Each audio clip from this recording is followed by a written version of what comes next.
This is the CBS Evening News. Bob Schieffer reporting.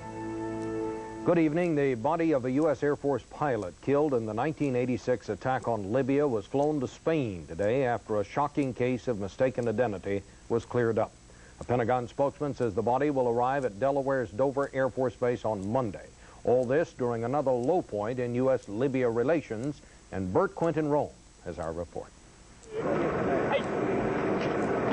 At last, the long flight home for an American pilot who was killed in an undeclared war and kept for years in an undeclared resting place. The last that was known of Major Fernando Ribas Dominici was that he and his weapons officer went down in their bomber during the U.S. raid on Tripoli and Benghazi in April 1986. The Libyans had said that one of the two bodies had been recovered, but it was believed it was that of the weapons officer, Captain Paul Lawrence. And when Libya turned over a body to Vatican intermediaries yesterday, it was assumed it was Lawrence. But a check of dental records showed that the body was Ribas Dominici.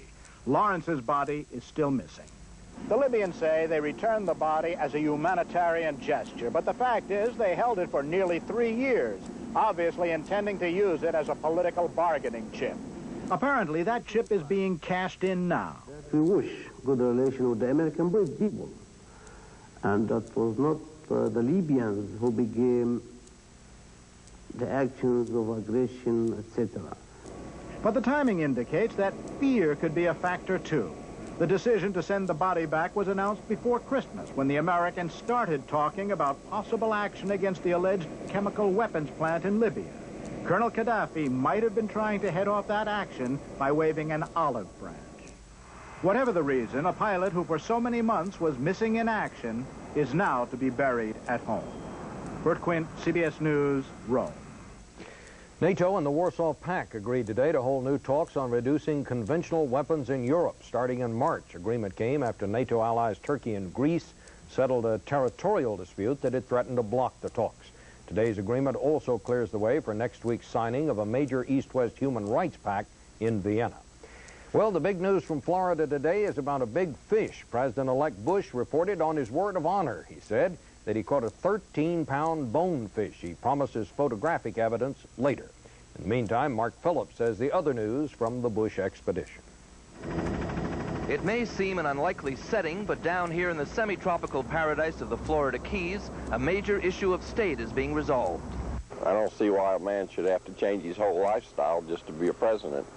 But that was exactly the issue as President-elect George Bush prepared to set out on the second day of his Great Escape pre-inauguration fishing weekend. Throw the shrimp out in front of him. Can a president who loves to play keep playing once he assumes the mantle of office? Mr. Bush thinks the lifestyle change can be kept to a minimum. But Barbara and I are determined to keep it as down to earth as possible. The locals think a president should be able to do what he likes. Well, damn right. I go fishing when I want to. He can go fishing, too. But he's the president. Well, that's all right. He's allowed to go fishing. He can shoot Gaddafi or go fishing, whatever he wants. Previous presidents have tried to do whatever they wanted. Dwight Eisenhower went golfing. The press followed. LBJ went to his ranch. The press was there. Richard Nixon walked on the beach. Gerald Ford went skiing. Jimmy Carter played softball. Ronald Reagan went riding. And now George Bush goes fishing, and the press is there, even if they're kept 1,000 yards away by a flotilla of security boats. In fact, a kind of double fishing game gets played here. George Bush goes fishing for what he's dubbed the wily bonefish. The press go fishing for the wily George Bush. The odds on either of them catching anything are about the same. Still, this is a pastime Mr. Bush recommends to other world leaders. Where are you all from? Orlando. England. England? Yes? Are you?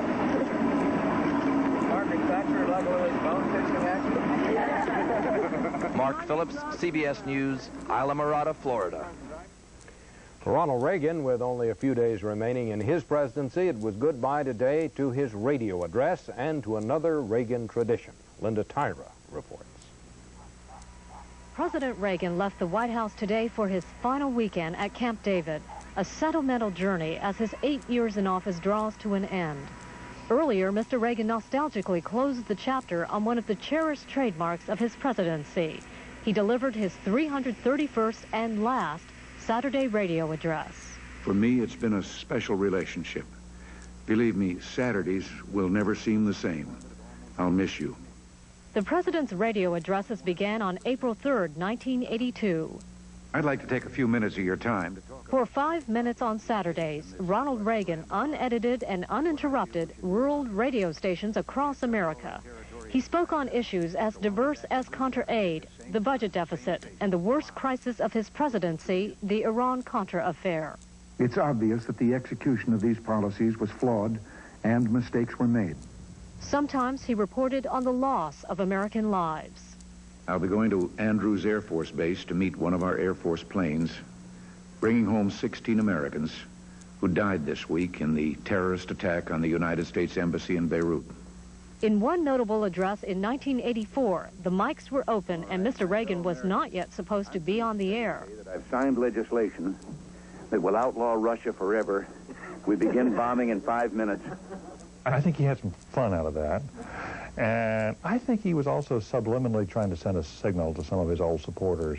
You know, I'm here playing president. I know that. But I'm still Ronnie Reagan. I'm still the guy you elected. It's a good way for him to get a message across without having to be asked rude questions, without having to answer, without having to explain his reasoning about things. Today, as he enters the last week of his presidency, Ronald Reagan bid an emotional farewell. We Americans are keepers of the miracle.